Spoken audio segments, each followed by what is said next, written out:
बघ माझे केस केवढे मोठे होते, एवढे एवढे लागायचे. इकडे आल्यानंतर जे गळायला सुरुवात झाली, एवढूसं झुपकं राहिलं आता. त्यावेळेस 3,500चा शालू होता बघ.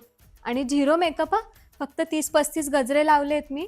बाकी मेकअप अजिबात नाही. शालूच एवढा छान होता ना, की उठून दिसत होता मस्त तो एकदम.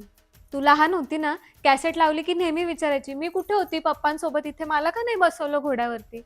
मग हे सांगायचे तुला. "तू ना बेटा आईस्क्रीम आवडतं ना तुला, तर तू आईस्क्रीम खात होती." आता तुला काय सांगणार. ही बघ ही जांभळ्या ड्रेसवाली, हिचं स्थळ आलं होतं यांना माझ्या आधी. 4-4 वेळा मला स्टेजवरून सांगतात, हे बघ हिचं स्थळ आलं होतं, हिचं स्थळ आलं होतं. म्हटलं घ्या ना, अजून पण निर्णय बदलू शकता तुम्ही. चेंज करायचा आहे का निर्णय?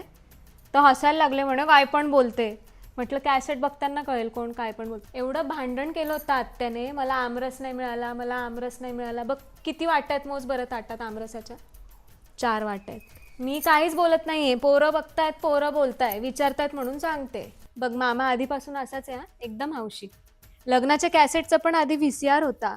मग त्याने ते CD बनवली, मग त्याने ते पेनड्राईव्ह बनवून आणलं. हे बघ रे, ते प्रभाकर बाबा. सीमांत पूजन झालं आणि डायरेक्ट नवरदेवाच्या रूममध्ये. आणि एवढे जोरजोरात घोरत होते. नवरदेव आणि त्यांचे मित्र स्टेजवर झोपले आणि हे बाबा रात्रभर मस्त तिथे आरामात. आमच्या लग्नातल्या जेवणाची तर अजूनपर्यंत आठवण काढतात लोक. आणि हा फोटोग्राफर, याला तर एवढ्या ऑर्डर मिळाल्या आमच्या लग्नानंतर.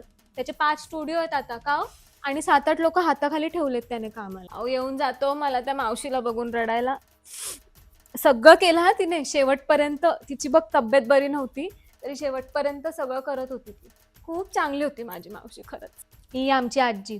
तू लग्न कर ग, मग मी जायला मोकळी. अजूनपर्यंत धष्टपुष्ट आहे.